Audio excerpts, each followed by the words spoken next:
அருகே கிடைத்த அரிய வகை பொக்கிஷம். கருப்பு மையை ஒத்தி எடுக்க எடுக்க தோன்றிய அதிசயம். பல ஆண்டுகளுக்கு முன்னாடி இப்படி ஒரு விஷயம் இருந்துச்சா? ஆராய்ச்சியாளர்களை பிரமிப்பில் ஆழ்த்திய ஒற்றை கல்வெட்டு.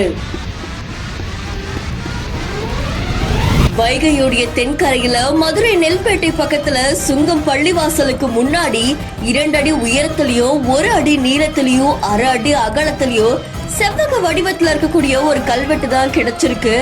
அந்த கல்வெட்டுல சுங்கசாவடி சந்து வெளிவீதி 1836 அப்படின்னு பொறிக்கப்பட்டிருக்காமா.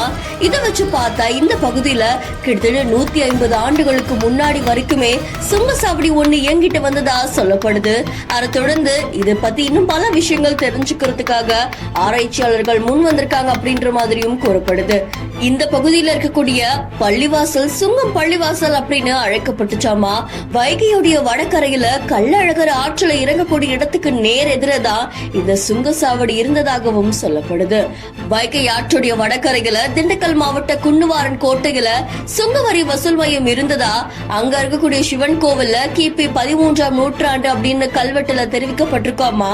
அதை தொடர்ந்து ஒரு புது காசு சிவன் கோயிலுக்கும் அரை காசு பெருமாள் கோவிலுக்கும் கொடுத்திருக்கிறதாகவும் அந்த கல்வெட்டுல குறிப்பிட்டிருக்கிறதாகவும் சொல்லப்படுது. இப்போ சுங்கவாசல் தலைவர் ராஜ்கபூர் அவர்கள் கொடுத்த தகவலின் அடிப்படையில கோவிலுடைய கட்டிடக்கலை அதுக்கப்புறமா சிற்பத்துறை ஆய்வாளர் தேவி அறிவு செல்வம் அவர்கள் இந்த கல்வெட்டை ஆய்வு செஞ்சுட்டு வராங்க அப்படின்னு தெரிவிக்கப்பட்டிருக்கு.